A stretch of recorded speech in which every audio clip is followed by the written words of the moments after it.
Welcome to the TechHub.training Excel time value of money challenge solution. Today we're going to be working in Excel on some time value of money retirement issues. So first thing you're going to do is just go ahead and make a row right here of the inputs that the user is going to be inputting. It's going to include current age, retirement savings goal, current retirement savings, and the industry average interest rate. We'll go ahead and put in some dummy data there. I put in my own data here, but you can put in whatever you like. I'm 24. We'll say I want to retire at 67. Retirement savings goal of 10 million and current retirement savings of $1,000. And on average, my money will compound at 5%. So the individual wants to know how much money they need to put in each month to get to that retirement savings goal by the time they actually retire. So here, this one is years until retirement. It's just going to be the retirement age minus the current age. Periods per year, we're going to go ahead and leave that at 12. The reason why is because we're seeing how much money we're going to put in monthly. So that's always going to be equal to 12. But we put that in here so that we can see it and so that we can reference it when we're using our formula.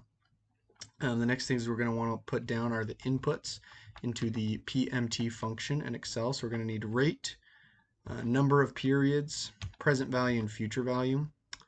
So the rate is going to be just our industry average interest rate, whatever that is. We used 5% in our dummy data, divided by 12 because we're doing it in monthly increments. There's 12 months in a year. The number of periods is just going to be equal to the periods per year, so 12 again, times the years until retirement.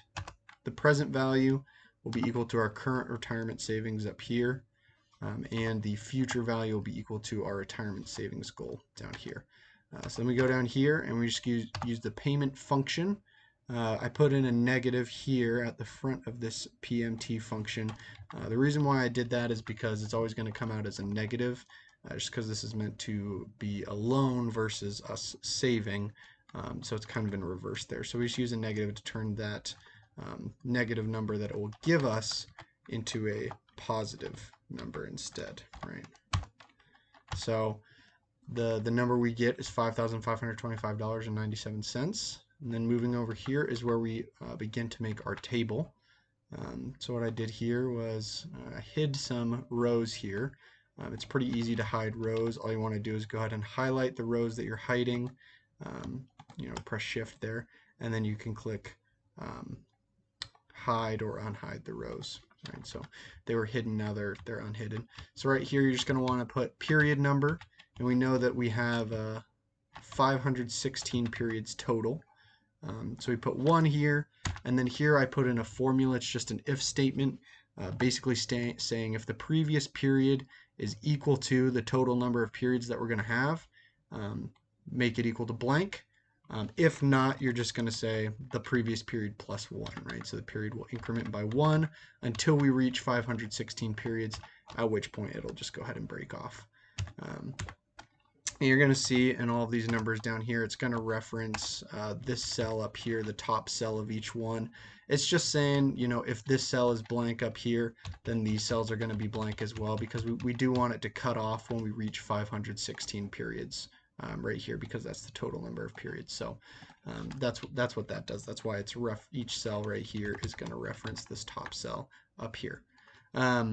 Moving on, that the month is just going to be this cell right over here plus 1, unless the previous month was 12, because that'll be December, and then the count will start over, and it will turn into month number 1 or January, and you can see that right here, right?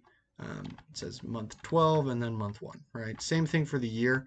Basically just going to say it's year 1 until we reach 12 months right here, and then it's going to be the previous year plus 1. So it's year 2, January right here.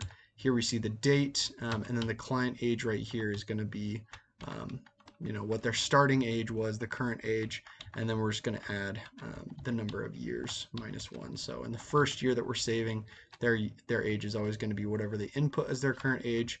In the second year that they're saving, it's going to be whatever their current age was plus 1, and so on and so forth. So pretty simple there.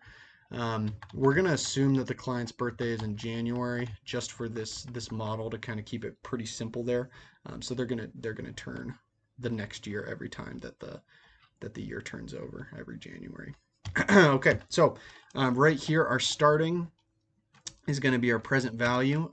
Every single one after this first starting is going to be equal to the ending balance from the previous month. Pretty simple.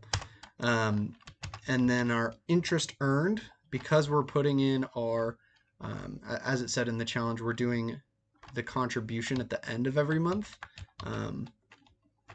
We know that the interest earned is just going to be based on the starting.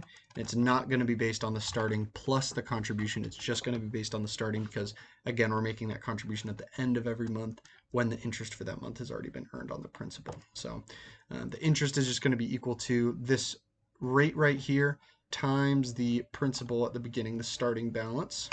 And then this contribution is always going to be equal to this 5,525.97. Whatever this PMT function produces for us, that contribution is always going to be, right? If we change some of these up here, that number would change, obviously, right? So put it back to the 10 million. And so it's always going to stay at 5,525.97 or whatever else this payment function spits out for us. So then the ending balance is just always going to be equal to these numbers all summed together, and then it'll go on to the next month. All right, so if we scroll down to kind of the end of our our table here, it's going to stop at 516 periods, right when the client is 67 years old. So we'll see that once we get to the end here. The numbers will start being blanks. They're still filled in with formulas, but they are going to be blanks just because I've set it up so that when this square up here, this first row becomes a blank, all of the ones below it are going to be blank as well. And this only turns into a blank when this last one, the one before it, is equal to the total number of periods that we calculated. So here we see when the client is 66 in December of 66, so right before he turns 67, this next month he would turn 67. He's managed to save up that 10 million. So his beginning balance when he first turns 67 on his 67th birthday will be 10,017,000. So there you have it. That's kind of the end of this video. Let me know if you have any questions, and thanks for watching.